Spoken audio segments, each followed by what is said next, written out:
Hello Rain Saucers fans, and thanks for your continued support. Today I'm excited to introduce to you the latest version of our product, which we developed based on all your great feedback since launching the first Rain Saucer in 2011. In this video I'm going to review the key features of this new version and show you how to install it. As you're about to see, we are continually developing the standalone rainwater harvesting concept, which we maintain is a cleaner, simpler, and more flexible way to harvest rainwater in comparison to hooking rain barrels to downspouts and gutters.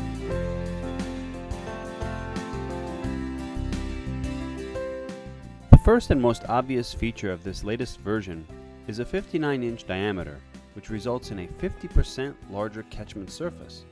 This equates to a fill rate of 10 gallons per inch of rain, which would fill a 32-gallon rain barrel such as this one with just 3 inches of rain. The second key feature is improved wind resistance. This was discovered by one of our distributors who found that by putting a rain saucer directly on an open-top circular barrel and securing the cables from underneath, the rain saucer becomes more aerodynamic. What's also nice about this is that the bigger the opening, the more wind resistant the rain saucer becomes. For example, this setup here on a 22-inch wide roughneck is shown to be stable with gusts well over 40 miles per hour. Finally, one byproduct of putting the rain saucer right on the barrel is an increased flow rate, because there is basically nowhere for the rain to go but into the barrel. This feature is especially helpful in places where the rainfall rate can be extremely high.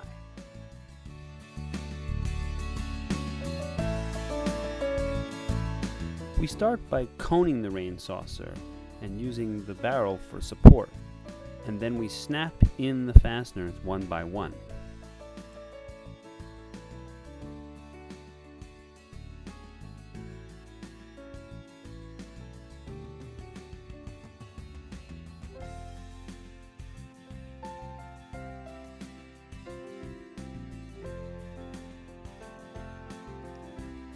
Next, we insert the filter.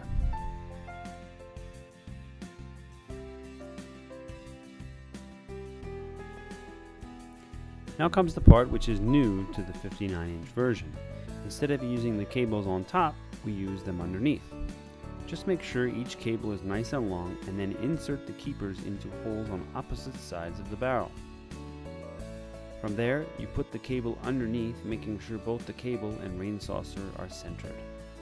And then you slide the tensioner to make sure it's nice and taut.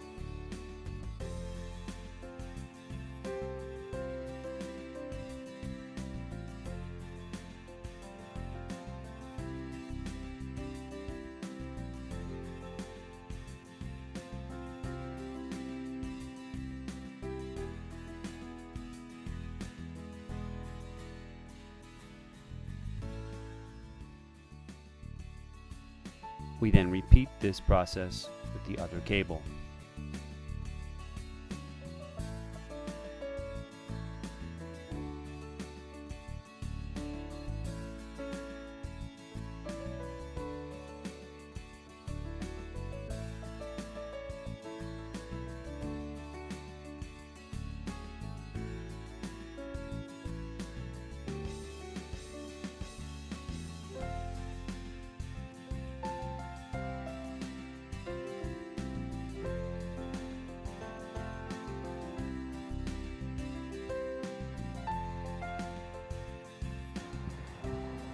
Now there is one limitation to this version which I should mention, and that is that you can only deploy one per barrel.